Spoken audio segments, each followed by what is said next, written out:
Regresamos otras noches y fue cuando ya experimentó mi hermano Juan todo esta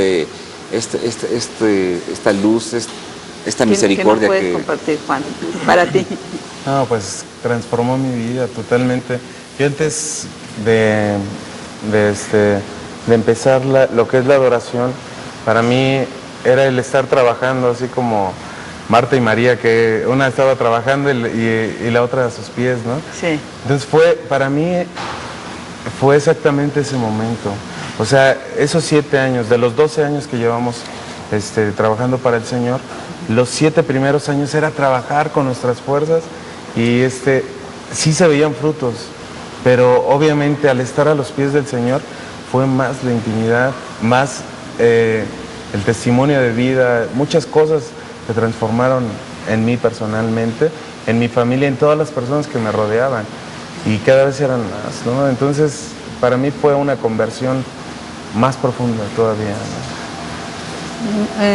Entiendo que sería importante que nuestros hermanos, principalmente aquellos que ya dieron ese paso en fe, de decir, voy a compartir al Señor, voy a dar testimonio de vida, voy a organizarme para que haya más gente que lo conozcan, etcétera. La importancia de estar en su presencia para llenarnos de Él y poder... Porque como en alguna ocasión algún predicador decía, ¿no? No es lo mismo hablar de Él que hablar con Él. Claro, ¿no? Exactamente. Nosotros nos estábamos perdiendo en esos 7 años lo más importante, Ajá. lo que verdaderamente trasciende y vale la pena. Dice, muchas cosas te preocupan, Marta, cuando lo verdaderamente importante es esto, lo que está haciendo María, ¿no? Esa parte nos la habíamos perdido. Ajá. Creíamos que estábamos, o por lo menos en intención estábamos pues trabajando para el Señor, pero digo, ¿para quién trabajas si no es para alguien verdaderamente que conoces y que recibes de Él, que te llenas de Él? Esa parte la habíamos perdido mucho, bueno, más bien no la habíamos encontrado tan profundamente como lo hicimos, como lo encontramos en la adoración, y más que lo tenemos vivo en el sacramento del altar. O sea, era un desperdicio que estábamos haciendo de verdad. O sea, hablo fuerte porque así es la realidad, lo tenemos vivo. Y algunos hermanos separados dicen, bueno, si en realidad ustedes creen que Jesús está vivo ahí, entonces ¿por qué está tan solito siempre?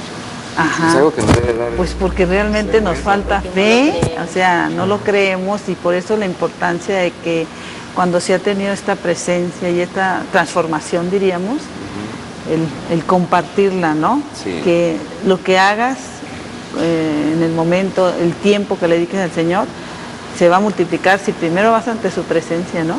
Así es.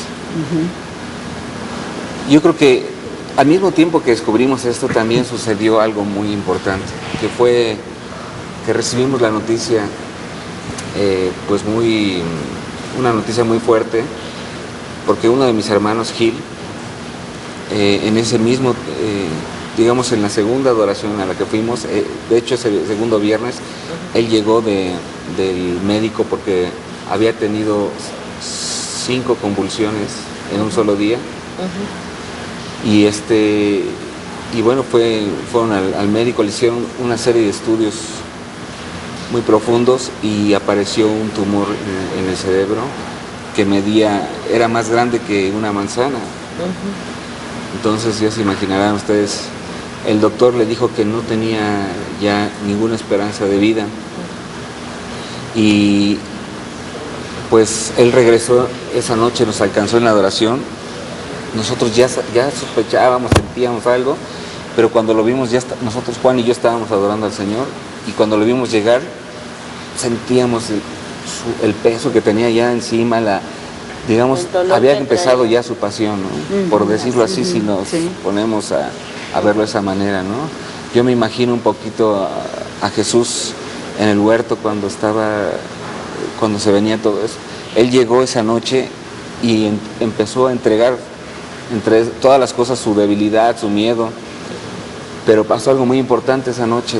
Gil le dijo al Señor, porque lo tenía que operar de emergencia y podía tener muchas consecuencias esa operación, y en la adoración esa noche le dijo, Señor, si yo salgo vivo de esta operación, yo no sé si quede sin vista, si quede paralítico o de qué forma pueda quedar, ¿no? Pero lo único que te pido es que me dejes cantarte y adorarte hasta el último día de mi vida. Esa fue una de las primeras peticiones. Tuvo 3 muy importantes y esa fue una. Esa noche él tomó unas fuerzas tan grandes en el Señor que nos contagió, nos impregnó, nos llegó lo que él estaba recibiendo. Todo el proceso de la enfermedad de Gil nos llegaba a nosotros también.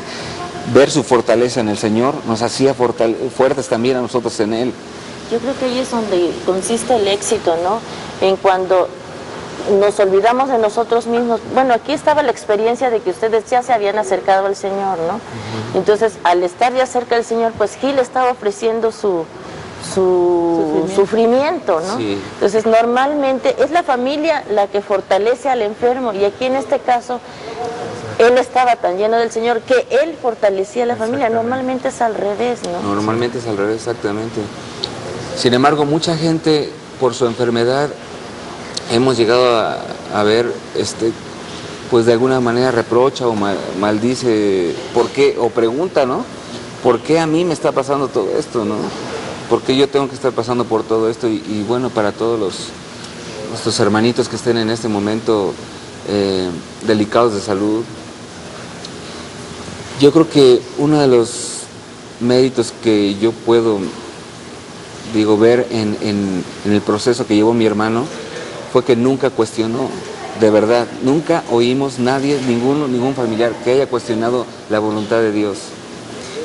Otra de las cosas que nosotros pudimos ver, a diferencia de otras experiencias que habíamos tenido con hermanos enfermos o con personas conocidas enfermas, fue que lejos de ser un enemigo esta situación para él, fue una bendición porque Gil pudo escuchar los secretos más íntimos de nuestro Señor. O sea, por medio de la enfermedad, Jesús le habló muy cerca de él, estuvo muy cerca, diciéndole su voluntad. Gil cambió muchísimo, de hecho se desprendió de nosotros. Llevamos un proceso muy similar, espiritual y en el laboral, en nuestro trabajo, en nuestro ministerio. Sin embargo, a raíz de esta enfermedad, él se fue despegando muchísimo. No, digamos que no podíamos alcanzarlo espiritualmente, porque el Señor le estaba hablando muy, muy íntimamente, como a sus mejores amigos les habla, ¿no? Fue a raíz de su enfermedad. ¿Qué edad tenía Gil? Él falleció. Tenía terrenalmente. Terrenalmente, falleció de 31 años, ¿verdad?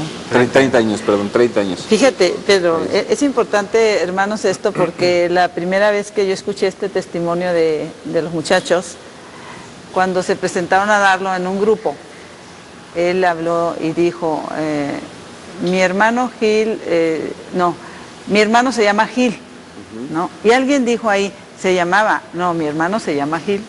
¿Te acuerdas? Sí, sí, sí. Ajá. Sí, aquel día. Está viviendo la eternidad de eternidades. Claro, sí, claro que sí.